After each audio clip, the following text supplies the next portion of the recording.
Hey everyone, I'm Renee DiNino. I'm the Director of Community Affairs and On-Air Programming for iHeartRadio in Connecticut, which means I have a syndicated talk show. It's an hour long that airs on 9 radio stations like KISS 95.7, Country 92.5, KC 101, KISS 95.7, The River 105.9.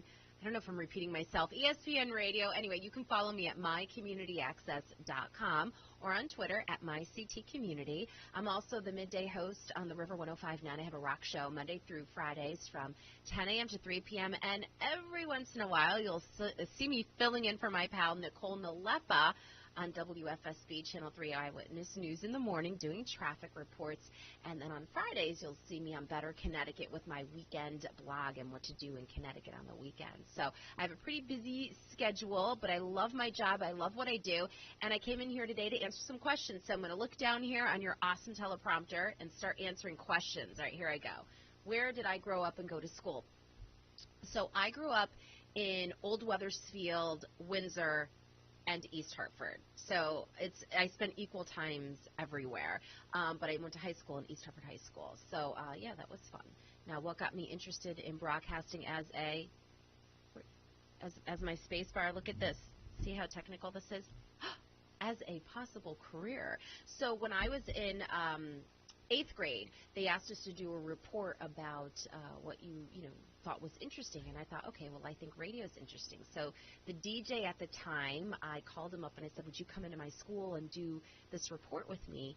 And he did, and since 8th grade, I've only ever wanted to be on the radio playing music or interviewing people and just, I don't know, just being a part of current events and what's going on in the world and maybe somehow trying to make a difference. So, yeah, I got interested in this in 8th grade, so it's kind of exciting. It's the only thing I've ever wanted to do my whole life. What kind of classes, clubs, or activities in school helped me prepare for this job?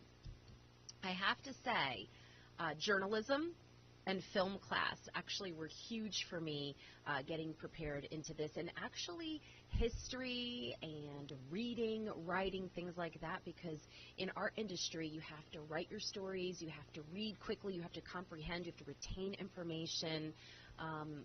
It's so important that you keep up on current events. So social classes, civic classes, it's so important to know information, and it's so important to relay it properly to your audience. So there's so much in school that actually, a little bit older, I can relate back to coming to even middle school and into high school that has helped me through my career. All right, I'm having fun using your equipment. Okay. So what was my first job in broadcasting and where? Oh, okay, that's easy. My first job was at a rock radio station and overnights.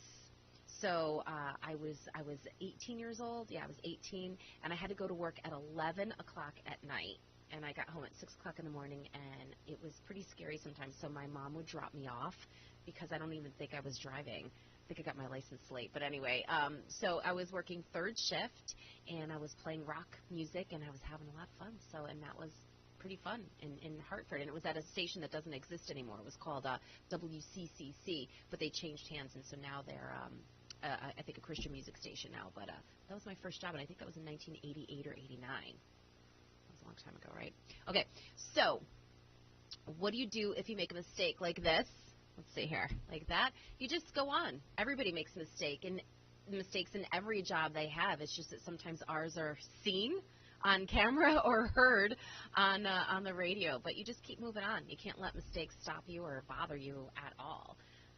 What is the funniest thing that has ever happened to you while you were doing the news? Sometimes you want to laugh at the worst times, so you have to try to keep it together and not lose your composure.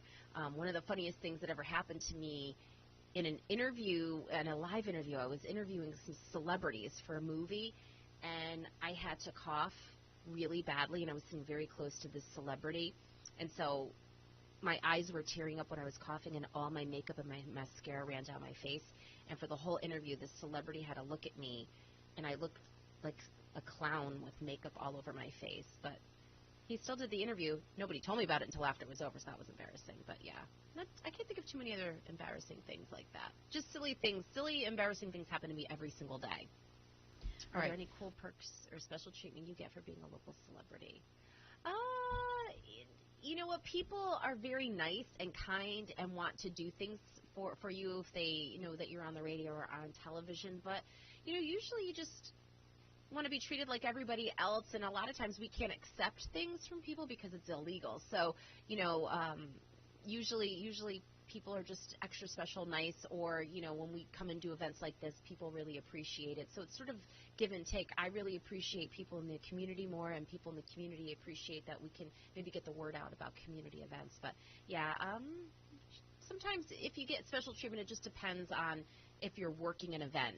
Sometimes if they're being paid as an MC or a spokesperson, then, yeah, you'll get a little bit of special treatment, but it's more working than intentional, I guess, if you will. All right. Have you ever met anyone famous while doing your job? Okay, so my job is a celebrity interviewer. So I interview celebrities every single day, and I do red carpets in New York. I travel. I talk to celebrities on the phone every single day. So, yeah, I meet celebrities and talk to them every single day, from the cast of, I don't know if everybody watches Luke Cage, that new Marvel Comics one, so I got to interview that cast. I got to interview musical artists and people, from the Grammys, or people going to the Oscars. So, yeah, I guess I get to do that every single day. All right. What's it like being a local celebrity and being recognized outside of work? Is it fun or annoying? Oh, my gosh. At my level, it's always fun. Maybe if I was a little bit more, maybe if I was really, really famous. I don't even consider myself a local celebrity or famous, but it is fun to be recognized. The one that freaks me out a little bit, though, because I do television work, but mostly I do radio, and when people recognize just my voice, if I'm standing in line, that's the one that gets me every single time, because I feel like that's weird to just have someone hear your voice and know who you are. And I love it, and I think it's fun, and I always love to talk to people. Right. And I also love everyone I work with. And everyone, if you are a fan of anyone on WFSB Channel 3, they're just as nice as they seem on camera.